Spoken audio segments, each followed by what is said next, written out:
Welcome, everyone, and welcome to our session for an amazing panel which is lined up for you. Why is application security important for your business? An important announcement for all of our participants. For certification, you need to attend the complete webinar and qualify for the certificate of attendance. And participants should fill in the survey form, which will be sent to you after the webinar. Starting with our moderator for the day. Our moderator, Dragan Pleskonjic, is an experienced high-tech entrepreneur and executive with a strong background in information security, computer systems and network security, software and application security, software development methodologies, and architectures. He also possesses proven leadership and talent for management and organization of successful teams. He has initiated and held leading position in several industry projects, as well as in research and development projects. Has worked up at the top position at international companies with global coverage, with experiences mergers, acquisitions, company integrations, and startups. With excellent theoretical and practical knowledge, he leads the research and development that is well connected and aligned with professional work and best practices in companies and organizations. Without any further delay, I hand over the session to you. Over to you, Dragan. Good afternoon, good evening, or good morning, depending on where you are connecting from. Welcome to our webinar and panel discussion. Thank you all for joining. Before we start, a couple of housekeeping things. Audience microphones are muted, and you can ask your questions by typing them in chat window. Our colleagues will handpick questions, and we will try to discuss them with our panelists. Now about today's panel. As you have seen, topic is why is application security important for your business. We have three esteemed panelists here, Faris Rashford, Sundar Dandapani, and Patrick G. M. Verstik. I will moderate panel, and now I will give chance to our panelists to introduce themselves and tell a couple of more words about themselves. Faris, can you please introduce yourself to audience? Absolutely. Thank you, Dragan, and also welcoming our esteemed panelists, Patrick and Sundar. Along with them, hello to everyone there, wherever you are, as Dragan says. Good morning, good afternoon, good evening. So today we are going to having a wonderful topic in our hand. My name is Faris Rashford. I'm basically technocrat and working in European Cybersecurity Organization, as well as European Agency of Cybersecurity as an expert. We have also recently initiated since last year a research and innovation organization in UK. It's called ITEDA. So I'm also vice president and a founding member. Along the way, something is very special on my heart is an education and helping the young generation. So I'm also an educator, and especially on cybersecurity since many years. So I'm welcoming you again, and I'm handing over to my esteemed panelists, Patrick and others. Dragan, over to you, please. Patrick, welcome, and can you please introduce yourself? Thank you, Dragan. Yes, I can. Hi, Paresh. Hi, Sundar. Good to see you again. Very happy to be part of this panel with the both of you. It's great to be here. Thank you, Dragan. And thank you, ESO Council University, for making this possible. My name is Patrick Versteeg. I'm based of the Netherlands in Europe. I'm a self-employed entrepreneur, holding several CISO positions over the last couple of years, and currently I'm the CISO of Vitera worldwide. I have a background of about 20 years in cybersecurity, and I'm happy to say for a couple of years I'm a ESO Council University alumni as well. I think this topic, why is application security so important for your business, is a great topic to have this panel discussion on today, and I'm really looking forward to it. And I hope you all enjoy it. Thank you so much. Back to you, Dragan. Thank you, Patrick. And now, chance for Sundar to introduce himself to audience. Thank you, Dragan, and welcome, Patrick and Paresh. My name is Sundar, and I lead cyber solutioning at Capgemini. I have over 27 years of experience with 16 years in cybersecurity. And I have a good experience in pre-sale solutioning as well as building cybersecurity practice and teams. I'm very happy to be part of this very important discussion and very pertinent discussion in today's context, why application security is very important. Welcome you all. Over to you, Dragan. Thank you very much, Sundar. And now a couple of words about our panel today. So what we will talk about today. As you can see, probably application security is no longer an afterthought, but foremost. It's becoming very important as the last line of defense in computer systems. Application security is important because current applications are often available on various devices, networks, which are connected to the cloud, increasing vulnerabilities to threats and security breaches. There is growing pressure and incentive not only to ensure security at the network level, but also within the application themselves. One of the reasons for this is that hackers are preying on applications more with their attacks today than in the past. Application security testing can reveal weaknesses at the application level, helping to prevent these attacks. I would say I'm in this area for many years now, and I have seen a lot of companies that have developed these practices in significant mature level, but also I saw some companies that even don't think about this yet, which is strange to my opinion. Also, I recently read one research by market research companies, and they say that annual size of market, as you can see, will grow by more than 16% compound annual rate and will reach $15 billion by 2025. So that's interesting. And from today's panel, a key takeaways should be to lay out the foundation required by all application developers and also security teams and application security people, and to help software development organizations to produce secure applications, or in other words, applications with as less risk as possible. Now, let's try to go to some questions that I will ask my colleagues from panel to answer. So, first question would be, we have seen a lot of security and privacy breaches at past and present time. Some of them very costly, some led to really damaging reputation of companies that survived that breaches. Why is that? And what are main root causes of that? And what part of those security and privacy issues are caused by software and application vulnerabilities in regard to network security and other areas? So I would give chance to Faris to discuss on this question as first. Thank you. So there are many parts in this question. I will more focus on a root cause of this one. Because if we consider, let's say, a few years back, when the application becoming more prominent in internet and web, so the root cause is the application never been developed considering security. So that also applies to internet as well as any IT infrastructure. So we have actually used and developed this to having some kind of a tool available to us, but then later on it becoming very complex. So the root cause is as they say, security by design. So right now when we are training almost 500 young people in IT. And when we do survey with them, even though 10% are aware about the application security. They know how to develop mobile apps, they know how to develop web apps, but they don't know about the security. I think there is a root cause about on a structure level, or even in SDLC, we are not considering security as a big pillar over there.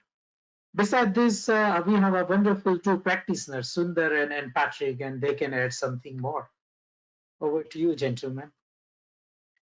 I'd like to comment a little bit on that, because I think main root causes are also that we have a shift in technology where internet becomes vastly more available in hyperconnectivity. I have a 500 megabits up and downstream connection at home, so that's quite nice. But there are more people in this area that have those, and tools to breach and to download for script kiddies and to start running around and to learn about how to hack a site or to how to make some havoc on an exposed service is quite easy.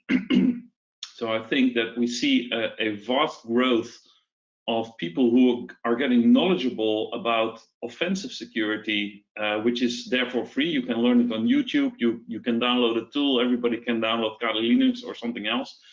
Where educating and training on the defensive side, on the blue teaming side, is much harder. It takes a lot of effort.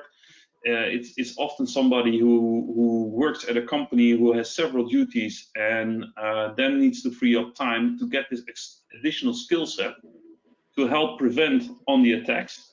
And also, if you're a developer and you need to develop more secure, you need to weigh against developing secure against developing on time and what the business need is. And there lies the problem. So on one side, you see this fast growing, let's say, community of people who have access to free tools, high bandwidth, and easy accessible offensive skills, where the defensive skills are, harder to obtain and harder to maintain. But I'd like to challenge Sundar, and if he sees it in the same way. Yeah, I mean, absolutely. Thank you. And see, if you look at it from an attacker's perspective, right? An attacker, would look at a low-hanging fruit. Right? A low-hanging fruit is a vulnerability, right? In many cases, right? If you look, if you just research the breaches that have actually happened, many of these low-hanging fruits or vulnerabilities, right, were, could actually have been addressed if they were, kind of patched on time. Right. One example, of course, as you can see, is the Equifax breach. Right. There was a struts vulnerability. It was because of a vulnerability in struts. They, Apache had actually announced it, but it was not patched, and they were able to exploit it. Right. And of course, right, you have targeted attacks, zero-day vulnerabilities as well. Right. Many of them. But if you go down into deeper causes, right. And it's, I just want to touch upon what Patrick said, right? On the one hand, organizations are more focused on product features. They want to get, products out fast, right? And that kind of conflicts with secure SDLC practice, right? So you want security integrated, well integrated, right? You want security by design, as, Paresh, had actually mentioned. So it's actually, and so it actually goes into the culture, right, where you have, you're finding it hard to have secure by design as a construct, so that's one big challenge, that's a big challenge that organizations are facing, right? And to compound all that, right, you have big companies acquiring small companies, and and that brings with it its load of vulnerabilities. So you have all these issues as well, and also the fact in many organizations, security is not the primary driver. Many organizations, that were breached, you find that they were poorly staffed as far as security is concerned, right? That's as much focus they actually gave to security. So yeah, a number of causes. Very profound question. Thank you. And would you agree that application and software security is a younger discipline, so to speak, or lagging behind network security, because network security is here for decades, and it seems that software and application security is maybe hot topic last 10 or maybe a little bit longer than 10 years. What do you think, Patrick? I'll take this one to start off. No, I don't agree. I think it's a perception thing. If you talk to your business or to senior management, everybody knows what a firewall is, because they have seen that, they've heard that in the news. People spoke about firewalls, having firewalls, and things like that. And nobody talks about patching and putting software updates into place. But as long as I can remember vulnerabilities software patching has been around as long as firewalls. So it's I don't agree. I think that both are as long around as they are. I think they're both as mature as they can get. There are enough tools there. There are enough products there. It's just the people who need to apply that and the knowledge about them. That's something different. And thank you for that, because I wanted just to put that provocative question, because in past I have had a discussion with my colleagues. Another question is, I usually tell if I can say, Dragan, yes, go on, sorry. Yeah. So as Patrick says one perspective, I would say different perspective as well, because it's when you consider the people, processes, and technology. So the layer from the architecture onward is becoming more secure. For example, let's say the computer are connected, so it's becoming more secure. But then the upper layer, like systems software, becoming much more secure than the application secure. Then the layer becoming more vulnerable. So when we go to processes, then processes also slowly was developing. And then nowadays in cybersecurity, they say people is the weakest link. And that is true. It's a fact. So if we consider a layer approach, then we are also, let's say, consolidating slowly. And as Patrick says, the best practice is available. It's a matter of capacity. Over to you, Dragan. And prioritization. Yes. Basically IT puts in a firewall and then the company is secure, and patching is just a hassle. That's a problem. Indeed. And Paris, you mentioned people. So when I talking to my students in past, I think they are more interested in offensive side than defense. And I usually wanted to say them, maybe it's much easier to be offensive security because you can choose how you will attack, who you will attack, which method will use, and what time. So you have freedom to choose on all these four, or maybe even more. If you are on defensive side, you need to defend your organization all the time, all the places, all the method of attacks, and from all origins of that attacks.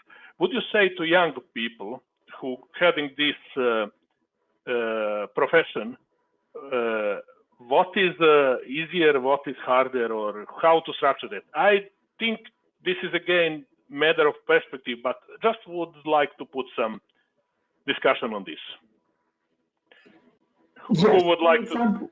Yes, please. Can I? Okay, Sundar, would you like to say? Then I will add something there. Yeah, you can add. You can start, Paresh, and I'll chip in. Yeah.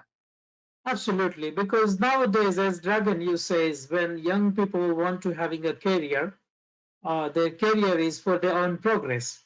So everyone is working for earning. So now they say in cybersecurity, no more script kiddies. So previously only the kids were playing around and they were finding some vulnerabilities in application security. But nowadays it's becoming financial, and many times the criminal enterprises. So when it comes to enter into this kind of career or orientation, there is a money involved or career involved. So many times the offensive security becoming very, very lucrative kind of hanging fruits which they can catch it. So you see a lot of hackers around there. But when it comes to the defensive side, we have a less people. So currently we are building a European cybersecurity framework. I'm one of the experts over there. And this is what we are thinking. Can we take as an offensive kind of a look on this one and then consolidate the field? Because once we have, let's say, we say to the offensive people that if you go to defensive side, there is even more prospect. So then if the career prospect is opening, then I think we can consolidate this field more. Sundar and Patrick is more practical. They know the practice. They are building the team. They are dealing with the people. They will have a different. It's a defensive side. You see, we cannot avoid, the defensive side at all, right? But I would like to stress on the importance of being offensive, right? In my view, right? See, because if you have to inculcate a security mindset, okay, to an aspiring, profession, right, who wants to get into security from wherever he is, he needs first to develop that hacker's mindset. Yeah. So I mean, if you look at it, right, a good application security professional, right, thinks like a hacker, right? Thinks, in fact, a great application security professional thinks like a hacker, an offensive person, right? Offensive person, because he, he's the sort of guy, right, who very actively participates in, bug bounty programs, right, finding bugs, etc. Right. So, unless that's what, right, makes you think like a bad guy, right, makes you get into the shoes of a hacker, think like a bad guy, and see what can go wrong, how a system can actually be abused. I see this as very critical, and in my view, right, this is one thing that I find lacking in many AppSec professionals and need to be addressed. That's my point of view. Yes. Patrick, would you like to add something from your side? Yes, I think Sundar and Paresh are totally right that the first step is on the offensive side, to learn and to think as a hacker and obtain those skills. But then there's much more to be learned when you go to the defensive side. So you start on the offensive side, and there are some great certifications out there, as Easy Counsel has them, for instance. But after that, if you look at the defensive side, offensive-wise, you only have to find one hole, and you can start poking around in that hole and see if you can get in. From the defensive side, you see 1,000 holes, and you need to plug all those holes on the application side and in the infrastructure side. So people getting into cybersecurity, start with offensive, but don't stay there too long. Don't be too long a red teamer. Come to the blue side. Come to the defensive side. We have also certifications, I would say, and I think there's way much more to learn if you make that transition in due time. And then maybe eventually they end up in purple side, which is mixed of. And in the end, they'll run in the purple side as long as they don't go black, Yes. Thank you very much, gentlemen. Next question. In your opinion, what is the current state of software security overall, from perspective of processes, people, technology, as well as from attacker's perspective? Who will take this question first? If my fellow practitioners, panelists, we are the expert on this. Yeah. Okay. See, what happens is, from a developer standpoint, right? See, if you look at it, many organizations, right, from a developer's standpoint, security is something that is kind of outsourced to a central organization, yeah, a central, information security team. And many a time you actually find developers throw their hands up, right, when it comes to security, right? So we are seeing, we are hearing a lot of shift left, okay, and many organizations, of course, are implementing shift left. But in reality, right, in practice, it's not that easy to get there, right? So so what's happening is that many organizations are I would say struggling a bit there, in terms of shifting left because when you reach that stage, the developers, right, should have the ability, right, to test their own code, right, from a security standpoint. They should be able to develop secure code, right, and that and in order to kind of achieve that, right, in order to achieve that, you obviously will have to have the security team working very closely, right, with the development team, right, and the processes also, right, for that matter, must be tightly aligned. So you need to have a culture, right, in place where you have these security team giving proper guidelines, right, at the design phase itself, right? You want to introduce security early on, right? So these guys are the ones who need to actively tell that, hey, this framework is secure, this needs to be used, these are secure libraries, right? These are the libraries that we recommend use, and developers use them, right? Develop their code, and then the security team can actually test that. That's where it should actually get, right? And then the next level, of course, is the business taking more responsibility, right? Which means the business is actually owning security, or the respective business units, whatever you want to call that, right? Which means that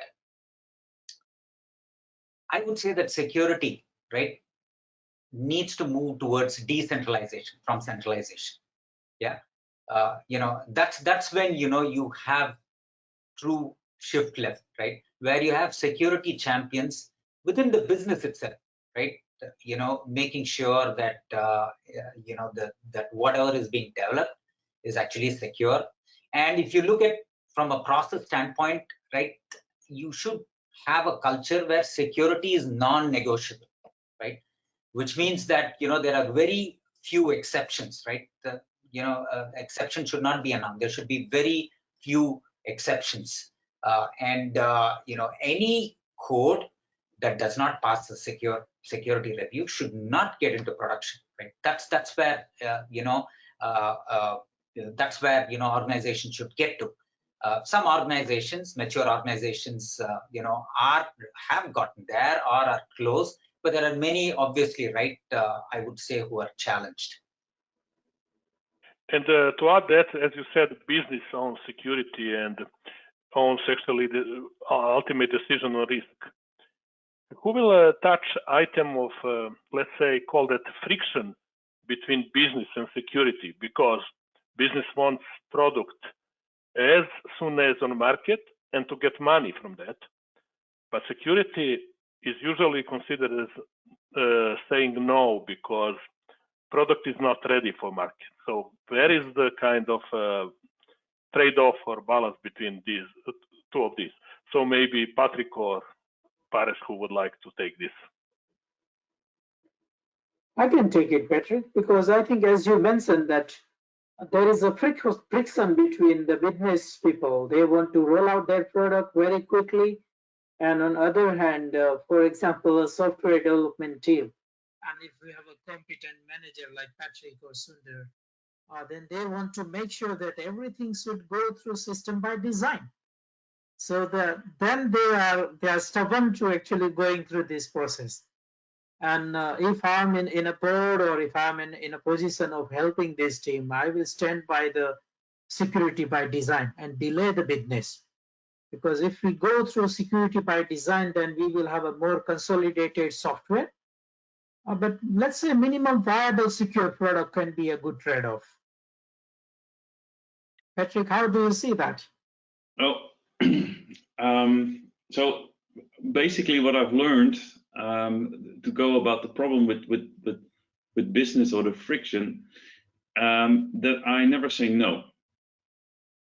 If you want to go live with your product, it's always allowed, and basically no problem. And these are the boundaries that you need to fix before you can go live. So it's never no, you can't go live. It's yes, you can go live, and these are the things that you need to fix. That can be technology things that you need to fix, because you still have a SQL injection in some of your forms, which shouldn't be there.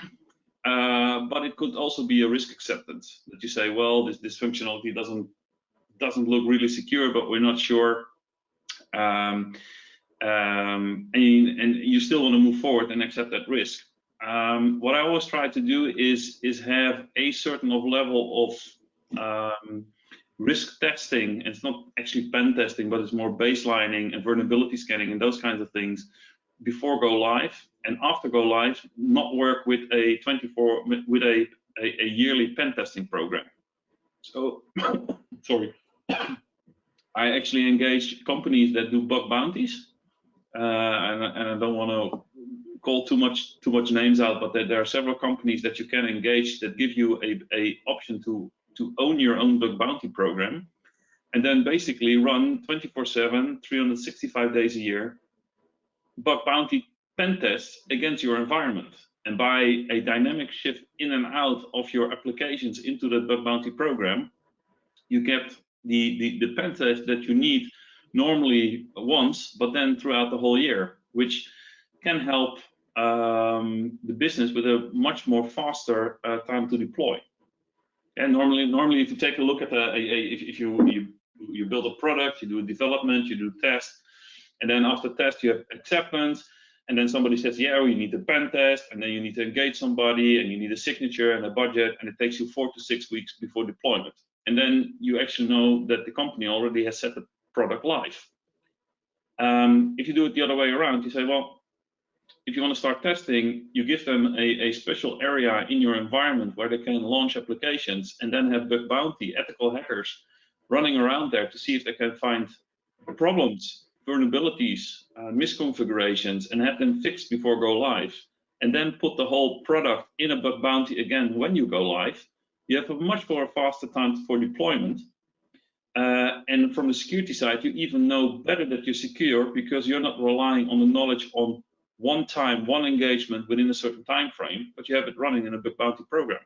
So that's how I go around with the friction with the business, saying yes and offering a faster and easier deployment model when it comes to pen testing. But possibly Sundar has something to amend to that.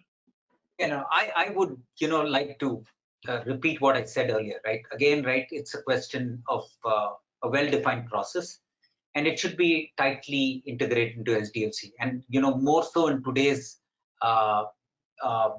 today's context, right, where you have DevOps, right? So, you should look to integrate, security testing in the DevOps pipeline itself. And that's so automation really is the key, and in kind of making sure that you have, you reduce this friction, right? So because on the one hand you want products to come out fast, and on the other hand you're seeing security more as a gatekeeper kind of a thing, right? So because in today's world, right, in many places it has reached a point where security is no longer a gatekeeper. Security actually enables bringing a new product right as soon as possible. That's the change. That's what an AppSec professional also has actually become. So that's right. So it's a well-defined process is very important. And the other thing I would want to stress is, executive sponsorship is also very important, right? All this needs investment, yeah, which means that if you need to have a well-defined process, you need to have tools, you need to invest in tools that can integrate, well with this. So, and executive sponsorship is very important. Without that, right, it's actually very difficult, to manage this friction. Yeah, that's spot on, Sundar. Without management support, you will get nothing done. Definitely. Yeah. One more thing, if I can add, Dragan, do we have a time to add something here, or? Yes, please go on. Yeah, security can be also a good UPS. So, for example, if you consider currently popular application like WhatsApp or Signal, so because those applications are secure by design, so it's also a unique point for spreading your business. So that is also a new trend coming out. So when your product is more secure, people can more actually trusting. They trust there is a privacy has been. So I would say to the question Dragan were asking, what is the current state? The state is now consolidating. We are heading really on a positive and quite secure area. Thank you very much. I think we can speed up a bit because of interest of time. We have a lot of questions. So next question would be, and actually we partially answered that question. What is the role of software development people and teams in security? And what is the role of information and cybersecurity teams or application security teams? And I mentioned here that question about friction. So maybe we can skip this and go to next question. And next question is, there is a lot of tools on the market, and there are so-called SAST, or static application security tools, and dynamic application security tools, or some people call them white box testing, black box testing, etc. Can you just give an opinion about how good these are tools, maybe what are good features and capabilities, and what is the room for improvement? Who would like to take this question? I think Sundar is better. I would like to start off, right? So see, all these tools are great. The problem is that they bring also with them a lot of noise. Yeah. So whoever is doing the testing, right? Whether it's a security AppSec guy or a developer, right? He needs to deal with a lot of false positives that these tools throw up. For example, SaaS tools, they throw up a lot of false positives. So what this means is that, yeah, see, SaaS tools, obviously, right? Tools are very effective in catching low-hanging fruits, right? But the key really is to focus on those vulnerabilities that really matter, right?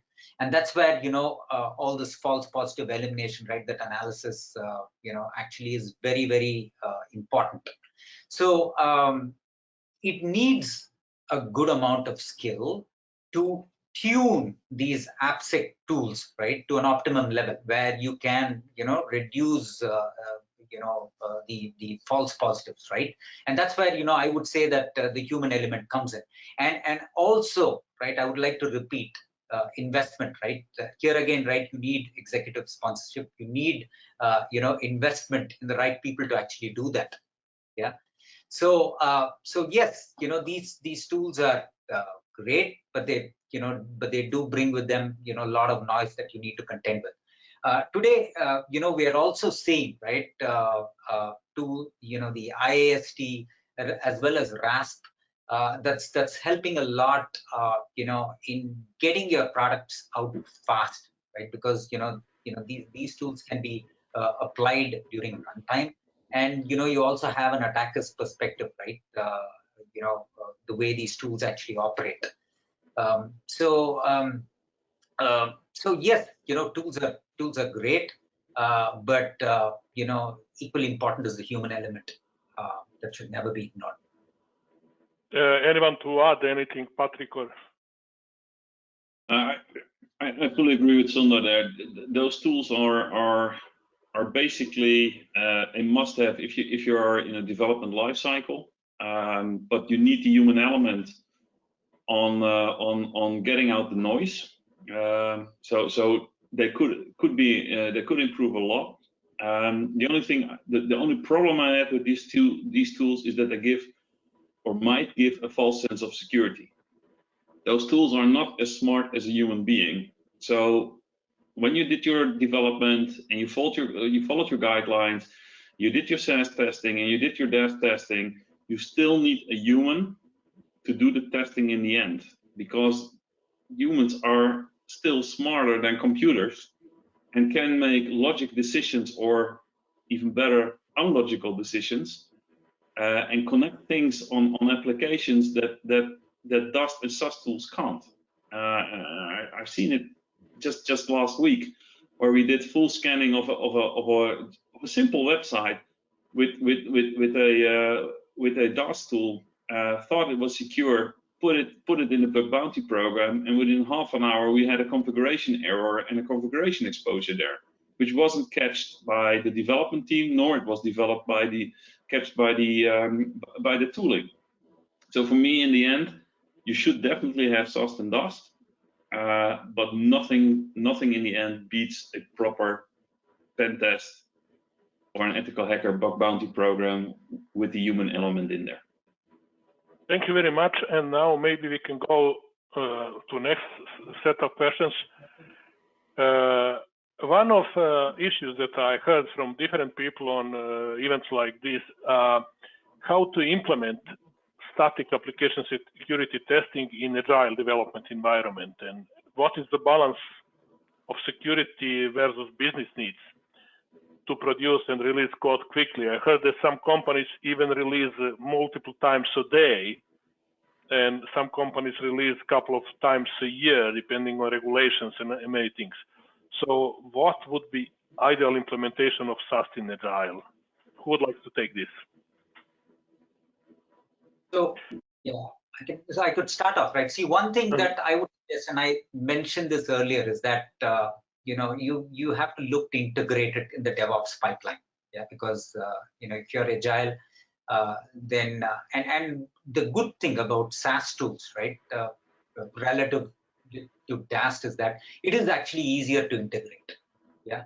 So that's one thing that I would always advise.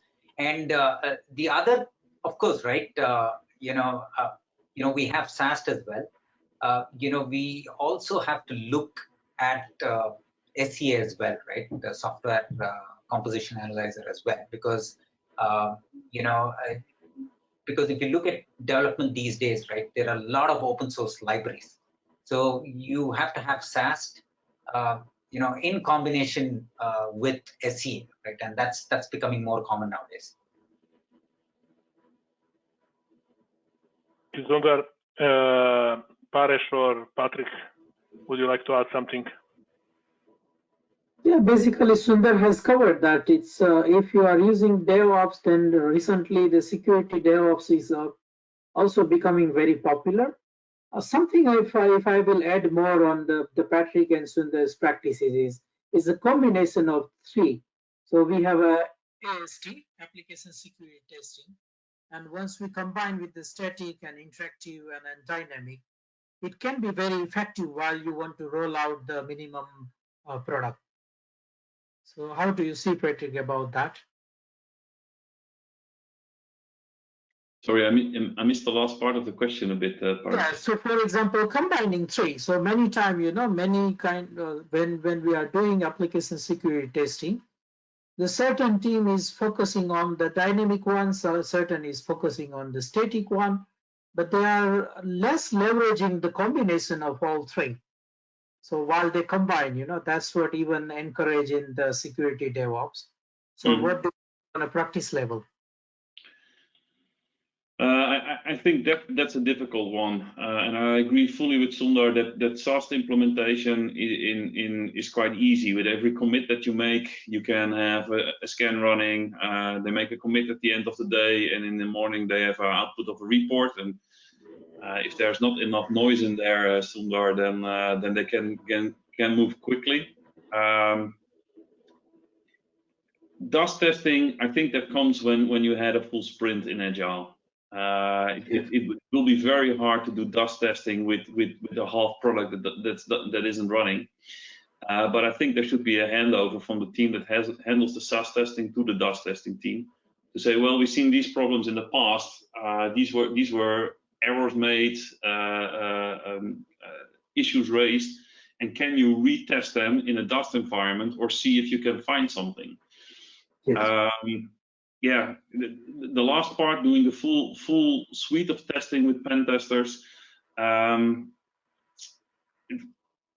think there are two approaches there. One, you can give them all the dust and SAS reporting that you had, and then asking them to test and to focus on the test certain parts of the application for speed of deployment.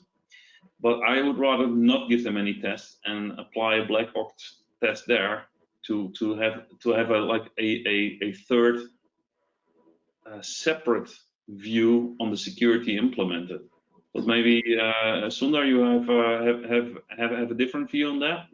Would you give your SAST and DAST reports for an external pen test? Yeah, I would like to underscore the importance of pen test, right?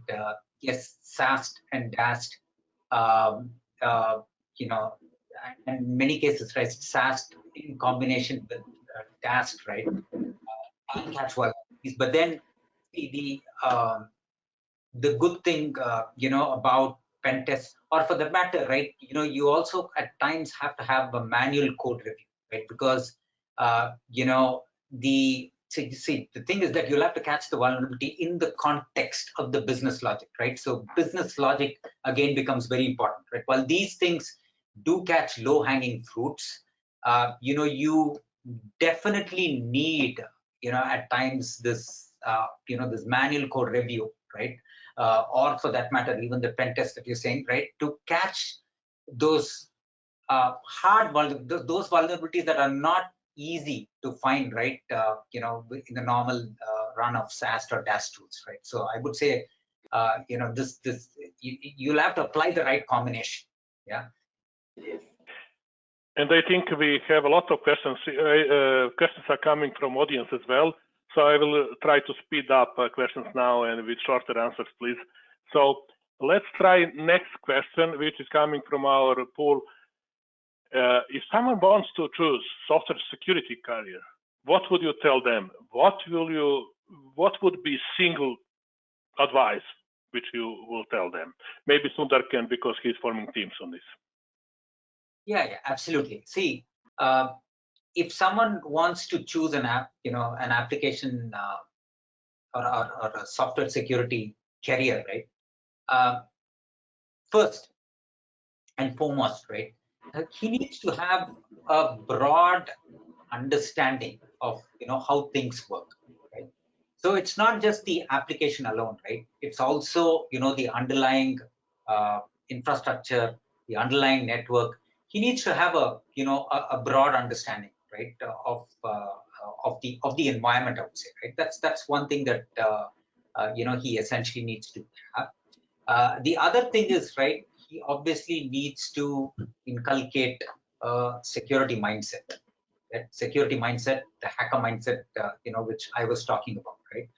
So in whatever he's doing, let's say he's developing, right, he should ask this fundamental question, right? He should get into the habit of asking this fundamental question as to what can go wrong, what's the worst that can happen, and how can my system actually be abused, right? So these three fundamental questions, right, should be fully ingrained, in this, with a person, right, actually aspiring to be an AppSec professional. And the other important thing is, right, obviously, right, let's say if he's a software developer, he can move, to that of towards AppSec by actually understanding, right, the various security standards that are in play. For example, OWASP top 10 or SANS. There are a number of standards that he could actually go through or get himself familiarized with. That's one thing that he could do. Certifications is also a very important tool, because, and I would say that's very important, because there are so many concepts, right, that fall in place, right? He would have probably come across, right, at different points in his career, but it's just that he would not have paid enough attention. But if you go through the certification process or the study process in certification, right, so many things actually will fall in place. There are many certifications, right? I don't to name a few, right? CISSP is one. You have ISACA certifications. There are many certifications, or EC Council certifications. So any of these certifications, right, is something that he could actually pick up. So, and of course, right, he needs to understand a little bit in deep fundamental security principles.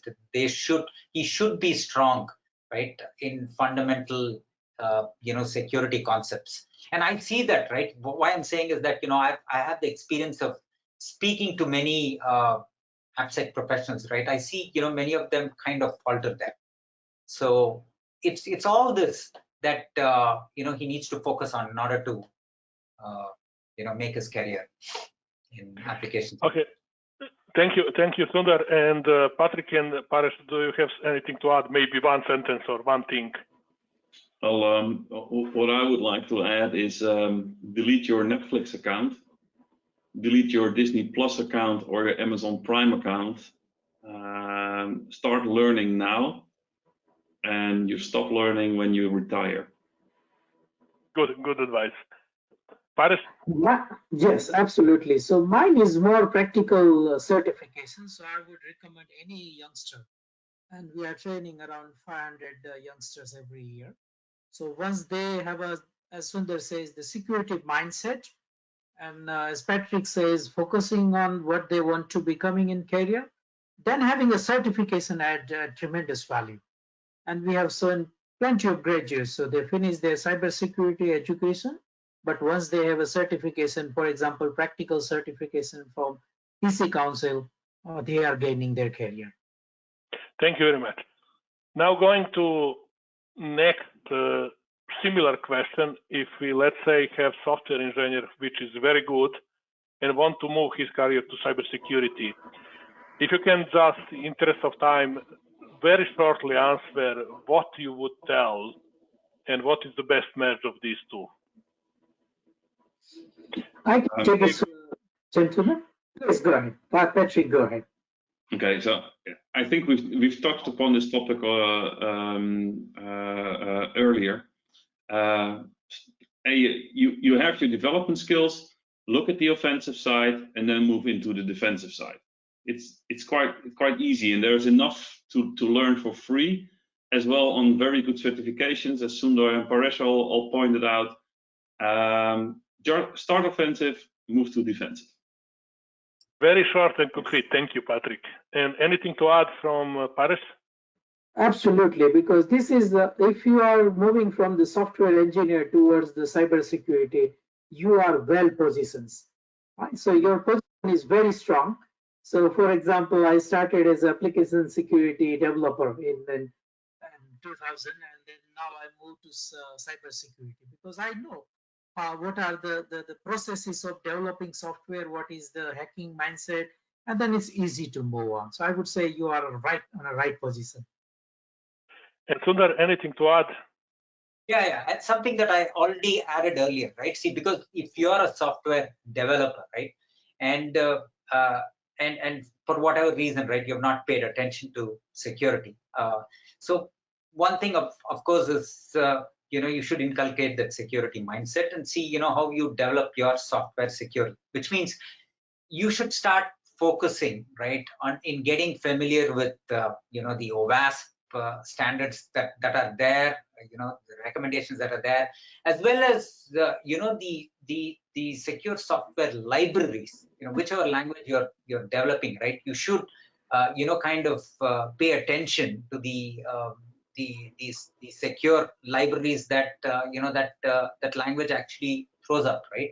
So these are things that a developer should do, right, in order to increase or sustain the increase in interest, and then move gradually into software security. Good. And we have next question, which I think we mostly covered in earlier talks. So career move from the network to application security, but I believe that maybe if you just have to add something specific for this, feel free to. Maybe Patrick can start again. I think this is a hard one. If you look from a background of network security, people are used to using tools like Nessus, OpenVAS, an expose, things like that. They're used to patching, they're used to firewall rule sets, installing something like an antivirus, things like that. Application security is really something different. So the most important topics to know is to start to learn to program, not a language, but the logic behind programming, and then apply concepts that Sundar already mentioned, like the SANS, like the OS Top 10. get familiar with those, and then see if you can make the switch. But making that switch, I have not seen it happen a lot. If you can, you're in a even better position than starting from development, moving to cybersecurity, I think. But it's really hard, because becoming a programmer with a technical network background, if that's 5 or 10 years, that's really hard. That's tough.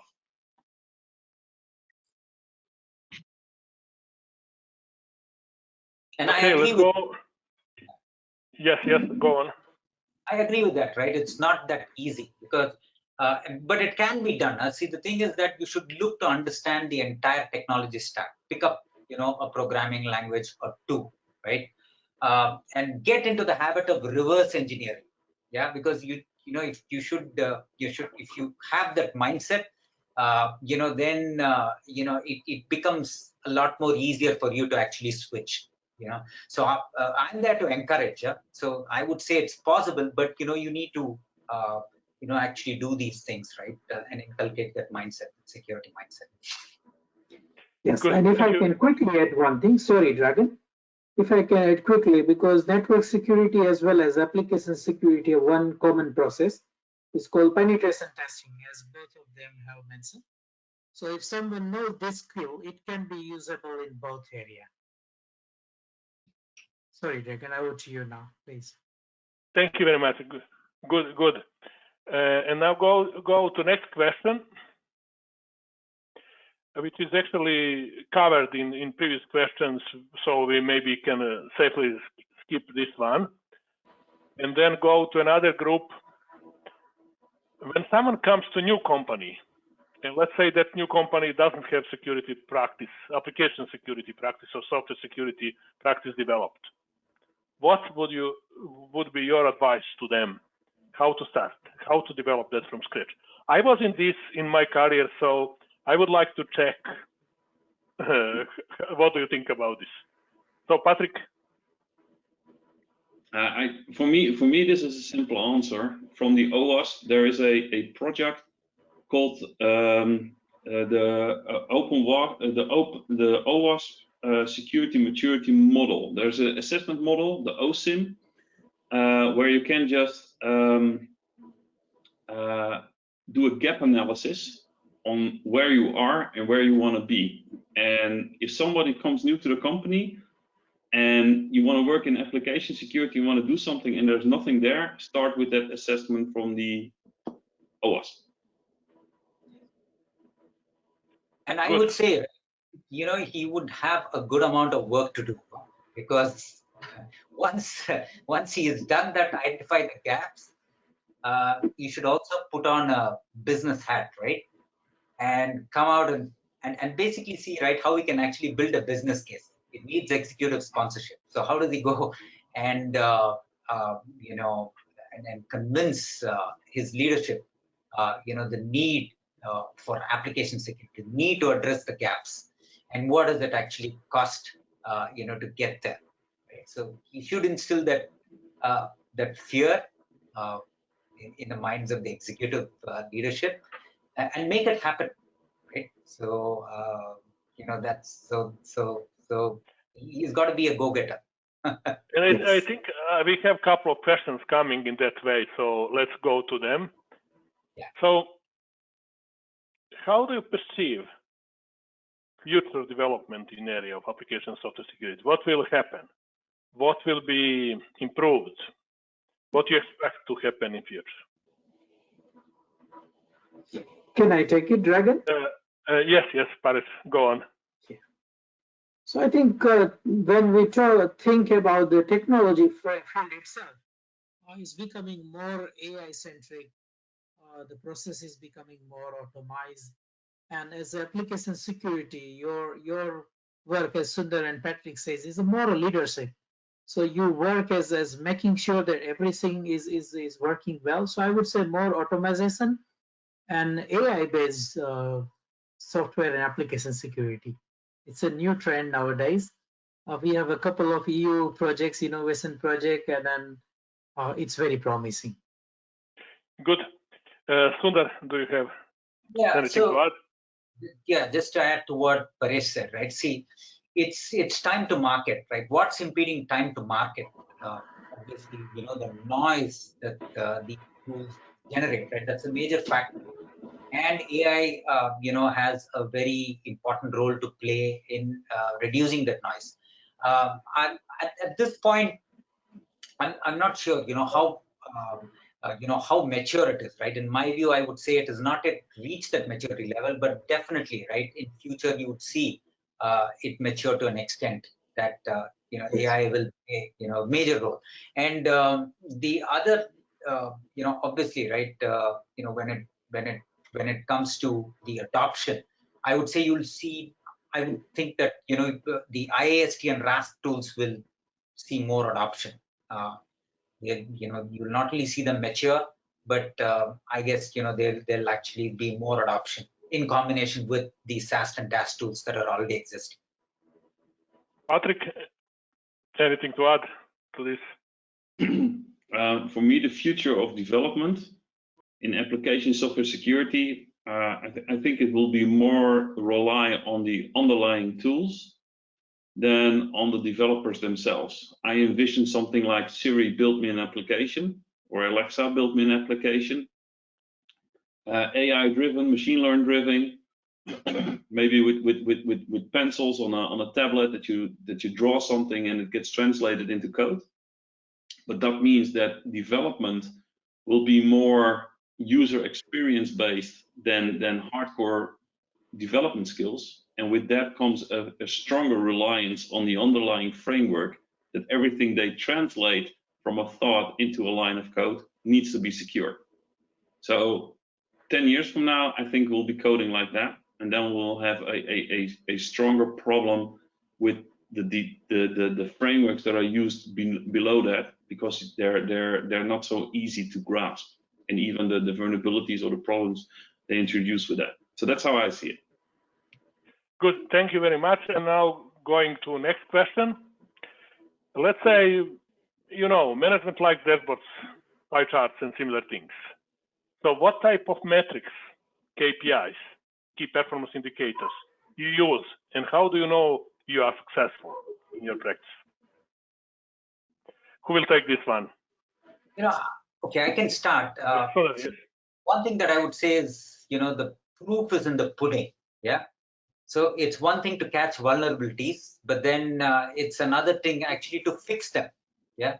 So of course, right, one important metric is the number of vulnerabilities fixed, right? That's more important to me than the number of you can say the vulnerabilities that you catch.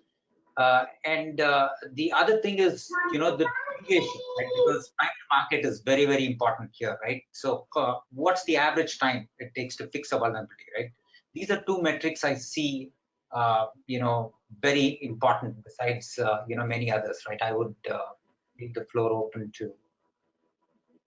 I'm getting kind of notified by organizers that we are running behind time, so maybe if we can just speed up, we can have a couple more questions which are very important. So just giving chance to Patrick and Faris to just very shortly add if you have some. Patrick.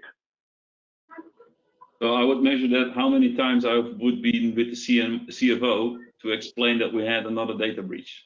So my metrics go around trips, senior management to explain data breaches. I would incorporate that. Interesting, good. Faris? No, I would say we should go through the key areas of security by design and the penetration testing. Even though if we cover that one, we will actually consolidate almost 80% of our application. And our research data also confirms that with various different small applications. Good, thank you. And let's see, next question. What should be budget for software security in technology company? How you would explain that to C-level? What percentage of annual gross revenue you will dedicate to this purpose? So maybe we can start with Faris now. Absolutely. Do you have any numbers at hand? Yes, I do. I do have a number written here. So Gartner has recently published a report. So according to them, they say the large-scale organization, when we consider the big tech giant, they are allocating almost 80% of their budget in the application security. That is a revealing number. And when it began from the Sony incident. As you know, in our cybersecurity, the Sony incident is very, very prominent incident. So when that happened, is actually completely demolished the company's reputation. So the C-level management and board, I'm also sitting in many boards, so I know that it considered as a very, very important aspect. So the reputation of the company, established company, is very important, and that's the Gartner data says. So when your company is well established, well reputed, then they allocate almost 20%. 18% is the factual data, but almost 20% of budget is allocated there. Great, you have actual numbers, which is very important. And Patrick, do you have any numbers to support this? No, because that's for me, it's quite hard to give an estimate. It's depending on what your company is doing, how big the company is, where the focus lies, and things like that. Create a business case and explain it to C-level management. Yes, I totally agree with Paresh. It all goes into company reputation. That almost 100% where you find the link to C-level management and the board to spend. The only thing what I can say is you should not work with fear, uncertainty, and doubt. Don't bring fear into their hearts, but speak to what's important, what's culturally important to the company, if that's their reputation or their ethics or their compliance or something with possibly their shareholders, something like that, and try to engage them on that level, and then they're willing to spend basically the money that you need if it's a reasonable figure. Yes. Good, thank you. And I think we can go to next question. So COVID-19 pandemic, very important. How do you see post-COVID world in terms of application security? Will that increase spend on application security, or will that change anything? Maybe Sundar, because he didn't have a chance to answer previous question.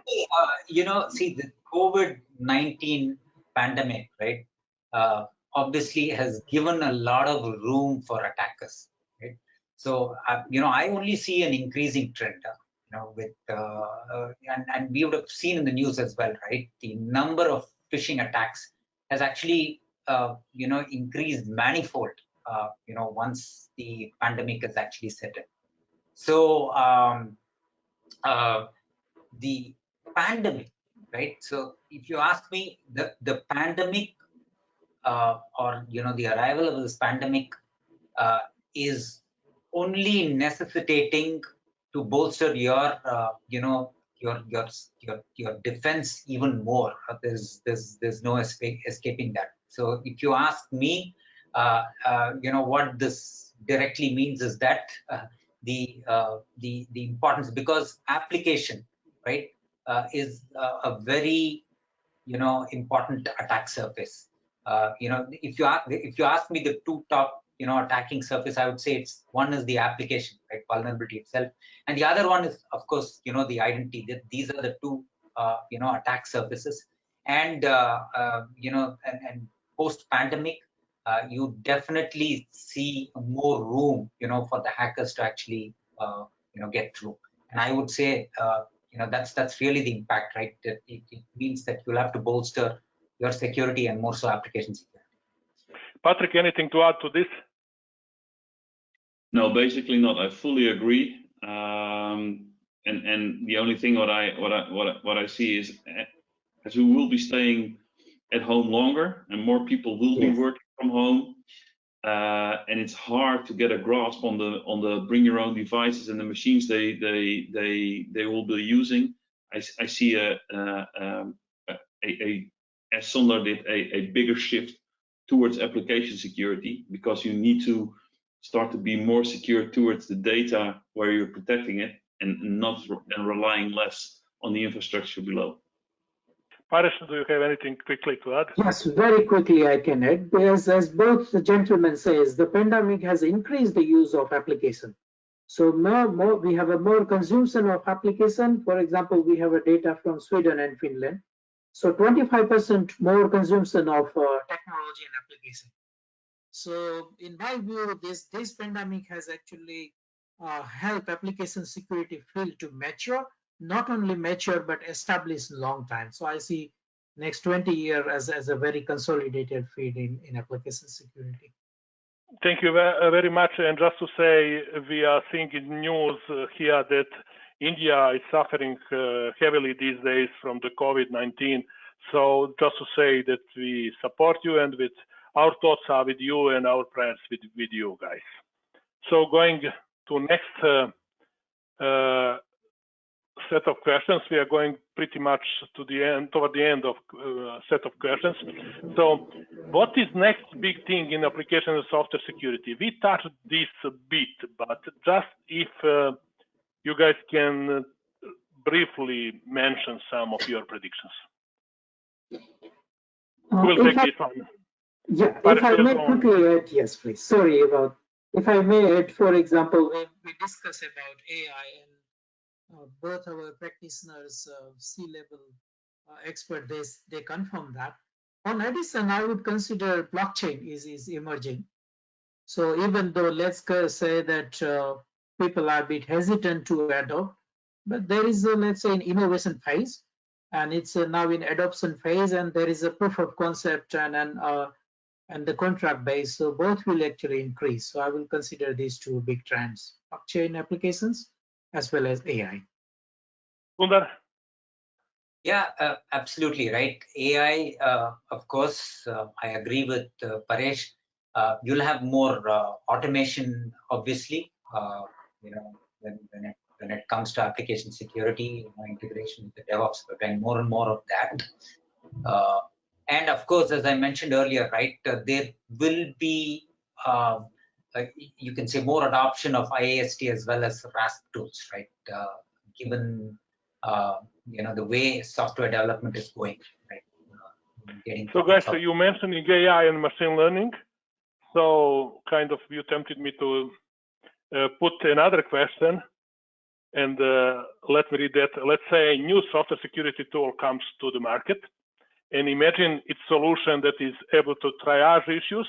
You mentioned false positives as very important and noise as very important issue, and to flag false positives and trash them out, and also to give to developers remediation advice, which is based on context. You mentioned context before, which is very important, and then to correct or fix that real vulnerabilities, or even more, to do that automatically in background, without or with just a bit bothering of your software development teams. And that's machine learning based and AI based solution. So you can go to this website, glog.ai, glog.ai, and see one team is working on that. So I wanting to use this opportunity because all of you mentioned some of these things. So what would you think about this type of solution? Would that help developers and security teams? And is that future, maybe? Maybe to ask that, Patrick.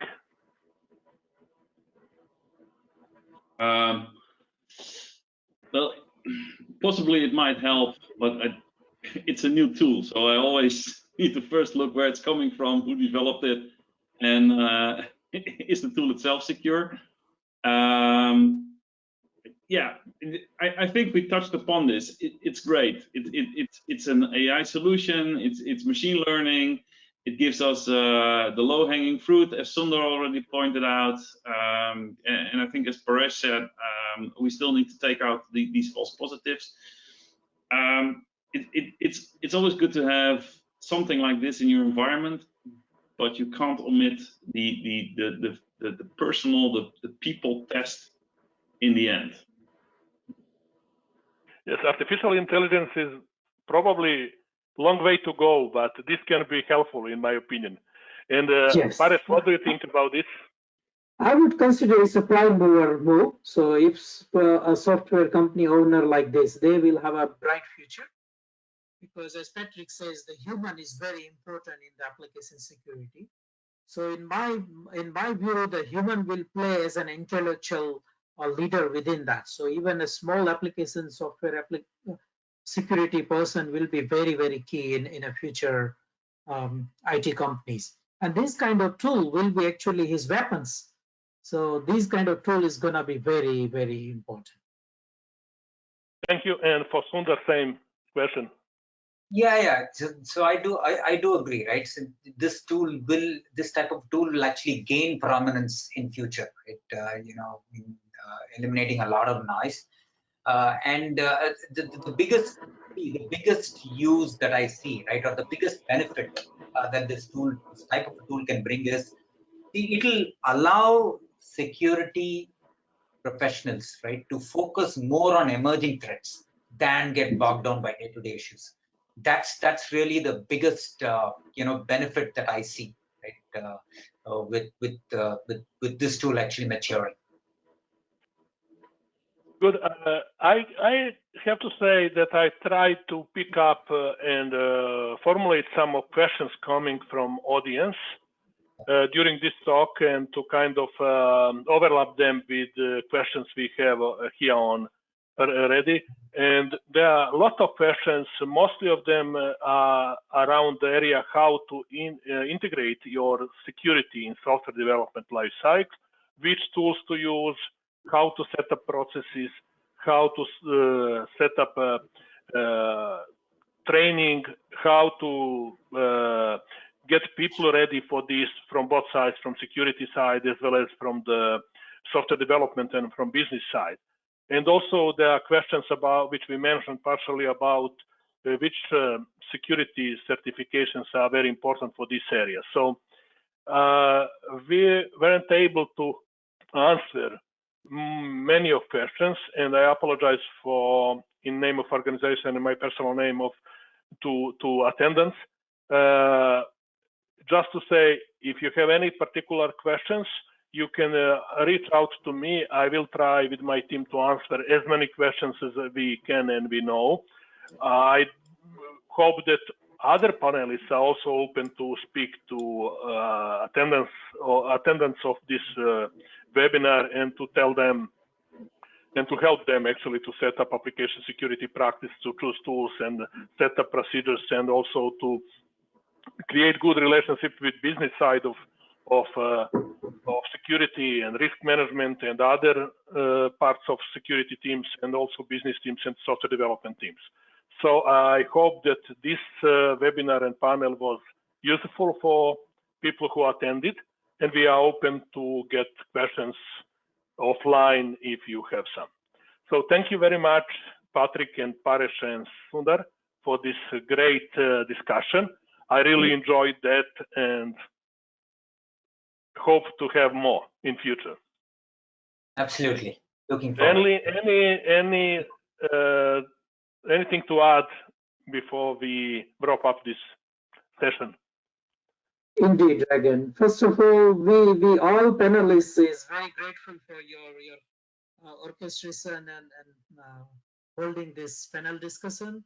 And we also be thankful to AC Council, because AC Council have very practical solution like certification, and mainly our audience, because they might benefit. They can connect with us on a LinkedIn or a Twitter, and let's build your career here. Thank you. Sundar, thank you. Yeah, absolutely. Thank you. It was really a pleasure to be part of this panel and to actually talk to all of you. I thank EC Council for actually organizing this. All I can say is, amidst these trying circumstances, stay safe. Yes. Thank you, Sundar. Thank you, Paresh, for the insights. Being part of the panel, I still have to say I learned a lot.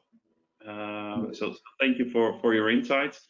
Dragan, thank you for very nice hosting this panel session, and obviously EC Council for giving us the possibility to voice our opinions to hopefully a new breed of application security specialists. Thank you.